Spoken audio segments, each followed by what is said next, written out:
Thanks for that. Even Peter laughed, all right? Peter Rofner joining us from the Richmond Nursery, which brings me to the question. This is the perfect time for people to come in and ask the questions. Exactly. Because, you know, you have to know how much time you need for certain plants. Some people might be wanting to make changes to their gardens. Exactly. How much time is needed, what has to be done in advance. So do you get a lot of people coming in now, kind of getting excited about that? Yeah, we have a lot of browsers who just want to get a kind of taste of spring and see what it's like. You know, when you walk in the greenhouse, there's little things flowering and all the little plants started. You know, people get pretty amazed. We actually computerized our stuff, so I did a report last night, and we have 1,148,000 plants started so far. How many? 1,148,000. That have started. Yes, so far. At the nursery. Yes. That is amazing. It is.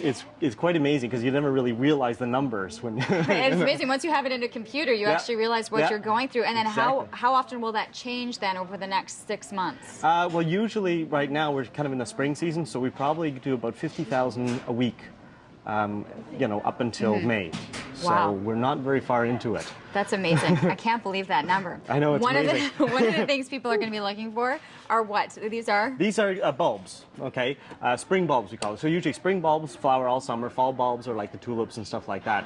A lot of the spring bulbs, sometimes I find they're not as great as they used to be, and you can get better plants as plants. But begonias, which are these guys, are some examples of plants that really they do better from a bulb because you can grow them from seeds, but then they're going to get a bigger bulb. They develop a bulb in the fall, and then it will grow from that again the next year. And the bigger the bulb, the more energy, the bigger the plant. So you can take one bulb, and if you had, this is called a bridge planter, so you put it over your railing, this one bulb would fill this plant and hang over on your balcony. Much? Yeah.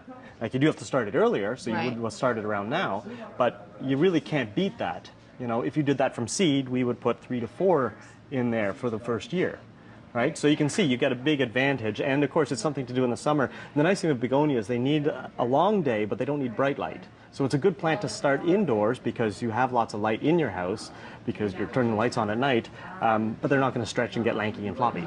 And the one thing I just learned from the previous segment, so when you would plant that, you would want as much covering on that as the bulb itself. Approximately, is that right? Yes, yeah, Okay. exactly. That's usually the general rule. So for example, now if you know tulips, they always say pointy side up.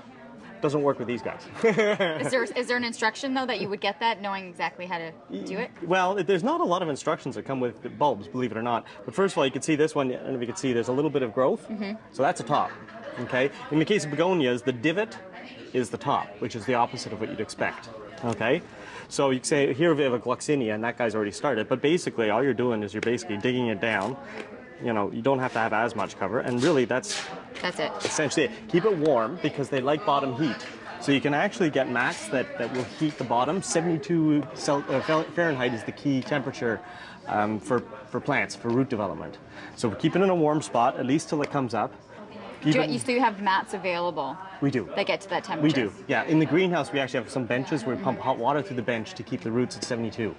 Right, so it's pretty scientific in a way. Well, it has to get to that point. I mean, when you look at 1 million or however 100,000 that you had going, it has to become scientific. Yeah, it is.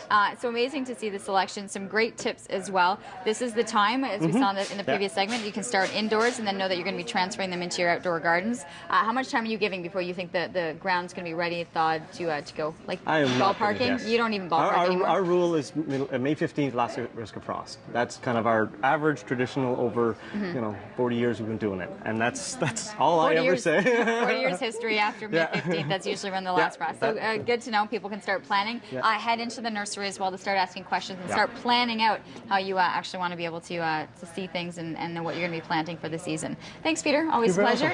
We're going to take a commercial break. We're looking at top of the hour, your 9 o'clock hour coming your way right after this.